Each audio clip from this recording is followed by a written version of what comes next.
মোম দিয়ে দূর থেকে নারী এবং পুরুষ বশীভূত করার উপায় কিভাবে দেখেন। একটা মোমবাতির মাধ্যমে মোমবাতিতে লিখে নিছি মোমের মাধ্যমে এবং এই নকশাটার মাধ্যমে কিভাবে আপনি আপনার স্বামীকে বশ করবেন।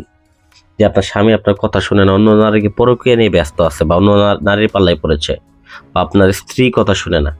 এটা যে কোনো নারী হোক বা পুরুষ হোক, প্রেমিক হোক অথবা প্রেমিকা হোক, প্রত্যেকের ক্ষেত্রে এই কাজটাকে আপনারা ব্যবহার করতে পারবেন।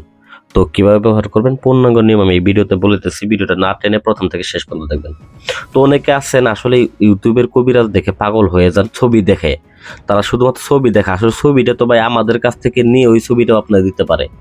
ওগুলা দেখে পাগল হয়ে যান, কাজের ধরন দেখেন, আমাদের কাজের ধরন দেখবেন। আমি বলতেছি না যে আপনি আমার কাছে আসেন কাজ করেন, আমি আপনাদেরকে দিতেছি যাতে করে আপনারা সহজেই আপনাদের স্বামীকে কাছে পান, স্ত্রীকে কাছে পান, উপকৃত হন। উপকৃত হয়ে যে ভাই আমাদের যে বলবেন হ্যাঁ ভাই কাজ হয়েছে, এই কথাটা শুনলেই শান্তি লাগে ভাই। যখন শুনি যে একটা কাজ হয়েছে শুনলেই শান্তি লাগে। আর এছাড়া তো কাজ আমরা পাই, যখন একটা কাজ আমরা করে দেই ওই ব্যক্তি আমাদের আরো ডাবল কাজ দেয়।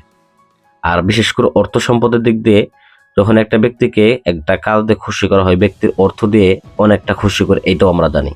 কিন্তু আমাদের হাত বাঁধা, আমরা মাল কিনে তারপরে কাজ করি। তো যাই হোক, আপনারা এই কাজটা কিভাবে করবেন পূর্ণাঙ্গ বিস্তারিত নিয়ম আমি এখানে বলতেছি। প্রথমত শুধু একটা মোম নেবেন এবং এই নকশাটাকে নেবেন। এই নকশাটাকে লেখাগুলা সম্পূর্ণ এই মোমের মধ্যে লিখে নেবেন। তো এইটা যে এইগুলাতে যেরকম আছে এইগুলো সেম টু সেম এরকম ভাবে লিখে নেবেন, পুরোটার মধ্যে লিখে নেবেন। দুইটা মোমের মধ্যে লিখবেন, লিখে এখানে নাম লিখবেন, যাকে বশ করবেন তার নামটা সহ লিখে নেবেন।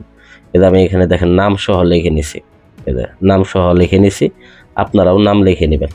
তো নাম সহ লিখে এইরকম মোমবাতি, দুইটা মোমবাতি জ্বালাবেন, শুধুমাত্র দুইটা। যেমন আপনি আজকে কাজটা লিখলেন, লেখা শেষ, এটা আসন মাসন কিছু করতে হবে না, যাই নামাজে বসে সুন্দর করে পাক পবিত্র হয়ে গোসল করে ওযু করে তারপরে এটাকে লিখতে বসবেন। লেখা সুন্দর করে তারপর আপনারা দরুদ শরীফ পাঠ করবেন 11 বার, সূরা ফাতিহা, সূরা ইখলাস পাঠ করে তারপরে ভিউয়ার্স এটাকে লিখে তারপর আপনারা এই মোমবাতি রেখায় জ্বালাবেন। তো জ্বালাবেন কোন সময়? সন্ধ্যা মাগরিবের যে আজানটা দেয় ঠিক ওই সময় একটা মোমবাতি জ্বালাবেন।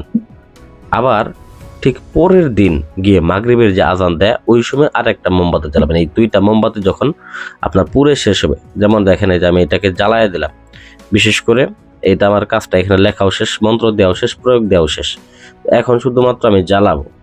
তো এখন মূলত দেখা গেছে যে অন্য টাইম, এজন্য আমি এটাকে বন্ধ করে দিলাম। তো এরকম ভাবে যখন আপনারা, আমি কালকে মাগরিবের সময় এটাকে জ্বালাবো, আপনারা এরকম ভাবে মাগরিবের সময় জ্বালাবেন, 2 দিন জ্বালাবেন, 2টা মোমবাতি জ্বালাবেন। দেখবেন আপনার স্বামী বা আপনার স্ত্রী যেইখানে থাকুক, যে থাকুক, আপনার জন্য পাগল হয়ে ছুটে আসবে আপনার কাছে। এক কথায় বলতে গেলে আপনি তাকে যা করতে বলবেন তাই করবে। যা করতে বলবেন, জমি যদি লিখে নিতে চান, অর্থ সম্পদ যদি চান, তাই দেবে। এরকম ভাবে পাগলা ভাবে বশীভূত হবে। এটা এক প্রকার বলতে গেলে পাগলা বশীকরণ।